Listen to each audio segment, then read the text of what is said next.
بسم اللہ الرحمن الرحیم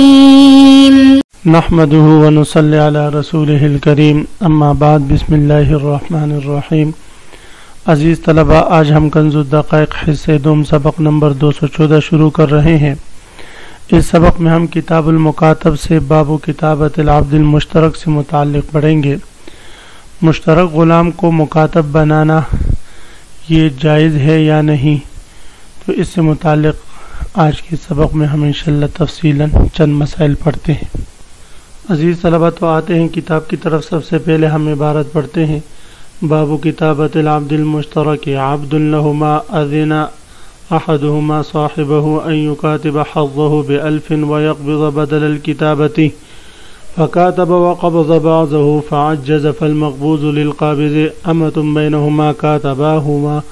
فوطئها أحدهما فولدت فادعاه ثم وطئ الآخر فولدت فادعاه فعجزت فهي ولد للأول وضمن لشريكه نصف قيمتها ونصف عقرها وضمن شريكه عقرها وقيمة الولد وهو ابنه وأن يندفع العقر إلى المكاتبة الصحة۔ یہ باب ہے کتابت عبد المشترک، مشترک غلام کو مکاتب بنانے کے احکام کے بیان میں۔ مصنف علیہ الرحمہ جب غیر مشترک غلام کے مکاتب کے مسائل بیان کر چکے گزشتہ باب میں، تو اب اس میں مشترک غلام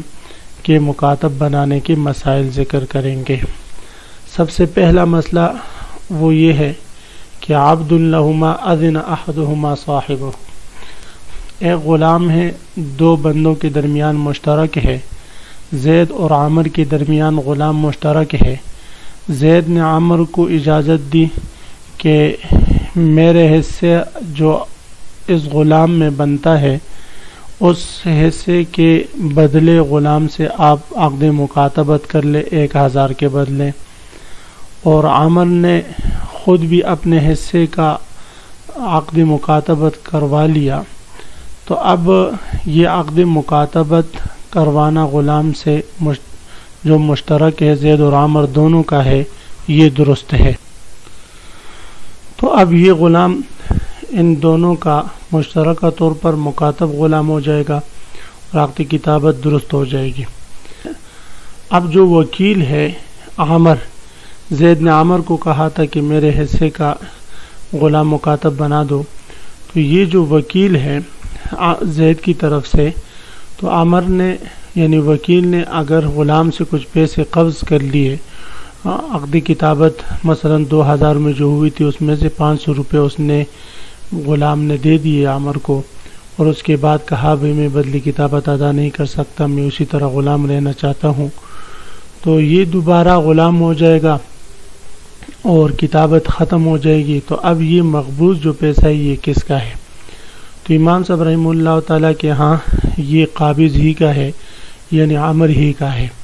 صاحبین رحمہم اللہ تعالیٰ فرماتے ہیں چونکہ یہ غلام مشترکہ طور پر دونوں کا غلام تھا، اور ایک نے دوسرے کو کہا تھا کہ میرے حصے کا بھی اس کو مکاتب بنا دے، تو لہذا گویا کہ اس نے اجازت دی تھی اور وہ اس کا وکیل تھا، تو جب مشترکہ طور پر غلام ہیں تو لہذا یہ 500 روپے ان دونوں کے درمیان تقسیم ہوں گے۔ امام صاحب رحمہ اللہ تعالیٰ کے ہاں یہ اسی قابض ہی کے ہیں، دونوں میں تقسیم نہیں ہوں گے، اور امام صاحب رحمہ اللہ تعالیٰ صاحبین کے درمیان جو اختلاف ہے یہ در حقیقت مبنی ہے اس اختلاف پر کہ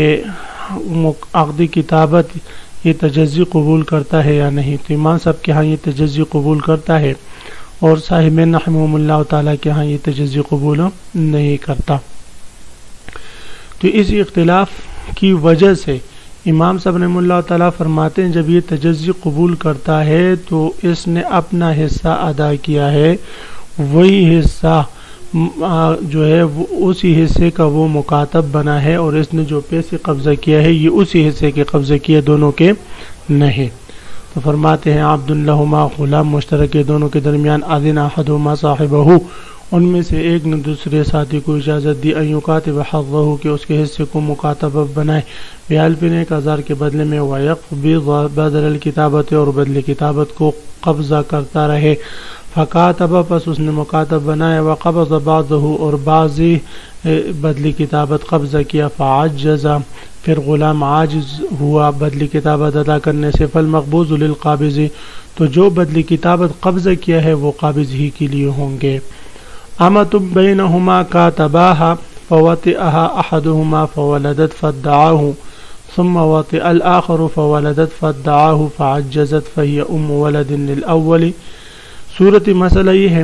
کہ ایک باندی ہے بیانی یہی مسئلہ ہے دو بندوں کے درمیان مشترک یعنی زید اور عمر کے درمیان مشترک ہے اور ان دونوں نے مشترکہ طور پر اس کو مکاتبہ بنایا مکاتبہ بنانے کے بعد زید نے اس باندی سے مباشرت کر لی اور اس سے بچہ جنا تو ظاہر ہے کہ اب اس کے حصے کے بقدر تو یہ اس کی ام ولد بن گئی اور اس زید نے اس بچے کے نسب کا دعویٰ بھی کیا ہو تو یہ اس کی ام ولد بن گئی اور ام ولد چونکہ عقد کتابت کے خلاف نہیں تو اس لیے فرماتے ہیں کہ یہ اس کی ام ولد بھی رہے گی اور مکاتبہ بھی رہے گی اور پھر اس کے بعد دوسرے نے بھی اس کے ساتھ مباشرت کر لی اور پھر اس باندی نے بچہ جنا اور اس نے نسب کا دعویٰ کر لیا تو اب یہ اس کی بھی ام ولد تو اب اگر اچانک باندی عاجز آ گئی بدلی کتابت ادا کرنے سے کہ چلو اب میں ام ولد ہوں ویسے بھی مجھے من وجہ حریت مل گئی کیا میں بدلی کتابت ادا کرتے رہوں گی تو اگر عاجز آ گئی تو فرماتے ہیں کہ اس صورت میں یہ پہلے والے کے لیے ام ولد رہے گی یا دوسرے والے کے لیے اس لیے کہ ام ولد ہونے میں تو اب اشتراک نہیں ہو سکتا بیک وقت ملکی یمین ایک بندی کی ہو سکتی ہے دو کی نہیں ہو سکتی تو اس لیے فرماتے ہیں کہ یہ جو پہلا ہے یہ اس کے لیے یعنی زید کے لیے ام ولد بن جائے گی اور دوسرا شخص جو ہے وہ اس کے ملکیت سے یہ باندی نکل جائے گی اچھا بھائی جب اس کی ملکیت سے نکل گئی تو کیا یہ بغیر عوض کے نکلے گی تو فرماتے نہیں شریک اول جو ہے یعنی زید وہ عمر کے لیے اس کے نصف باندی کی نصف قیمت کا ضامن ہوگا اور اسی طرح نصف عقر کا بھی کیونکہ اس نے اس کے حصے میں مباشرت کی ہے اس سے تو لہذا کامل عقر نے نصف عقر لازم ہوگا لیکن شریک ثانی عمر جس کی ملکیت سے باندی نکل گئی یہ تو اپنے ساتھی کے لیے کامل عقر کا ضامن ہوگا کامل عقر کا ضامن ہوگا بھئی جب کامل عقر کا ضامن ہوگا تو مطلب یہ ہے کہ اس باندی تو وہ آٹومیٹک پہلے والی شریک کی یعنی زید کی ملکیت میں چلے گی اس کی ملکیت میں جب چلی گئی تو گویا کہ اس نے اس کی ملکیت میں وطی کی ہے مباشرت کی ہے لہذا غیر کی ملکیت میں مباشرت کرنے کی وجہ سے اس پر کامل عقر لازم ہوگا اور اسی طرح جو بچہ اس نے جنا ہے تو وہ بھی اسی کی ملکیت شمار ہوگی اور اس کی بچے کی قیمت بھی اس پر ضامن ہوگی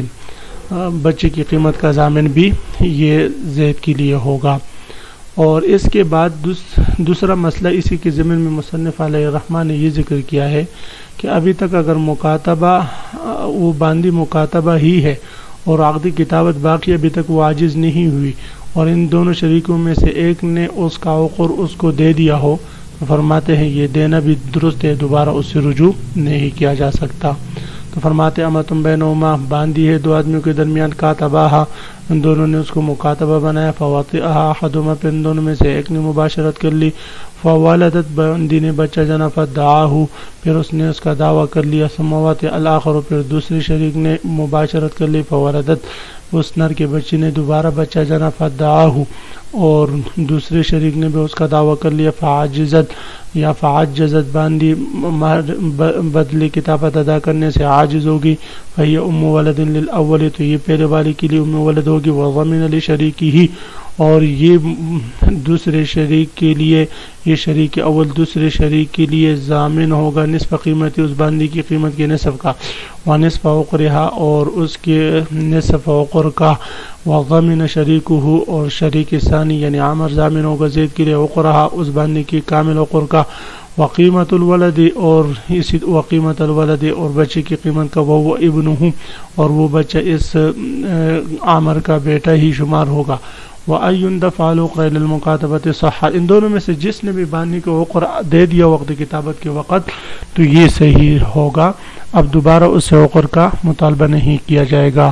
پھر اگر مکاتبہ کے پاس وہ عقر ہے تو چونکہ اب یہ بدلی کتابت سے عاجز آگئی ادا کرنے سے اس وقت تو اس کو اپنے منافع قبضہ کرنے کا اختیار تھا. اب چونکہ منافع قبضہ کرنے کے اختیار نہیں ہے تو یہ اپنے مولا کو واپس کرے گی. عزیز طلبہ اسی مسئلے کے ساتھ آج کے سبق کا اختتام ہوا. آج کے سبق کا خلاصہ یہ ہے کہ اگر مشترک غلام یا مشترک باندی دو شریک ان کو مکاتبہ بنائے تو ان کو مکاتبہ بنا سکتے ہیں. پھر امام صاحب رحمہ اللہ تعالیٰ کے ہاں عقد کتابت بھی تجزی قبول کرتا ہے، صاحبین کے ہاں تجزی قبول نہیں کرتا. تو اسی ہی اختلاف پر آج کے اس مسئلے کے ضمن میں جو اختلاف آتا ہے وہ بھی مبنی ہے. عزیز طلبہ آج اس سبق کو خوب غور سے سنیں سمجھے. اللہ ہم سب کا حامی و ناصر و آمین. وآخر دعوانا ان الحمد للہ رب العالمین.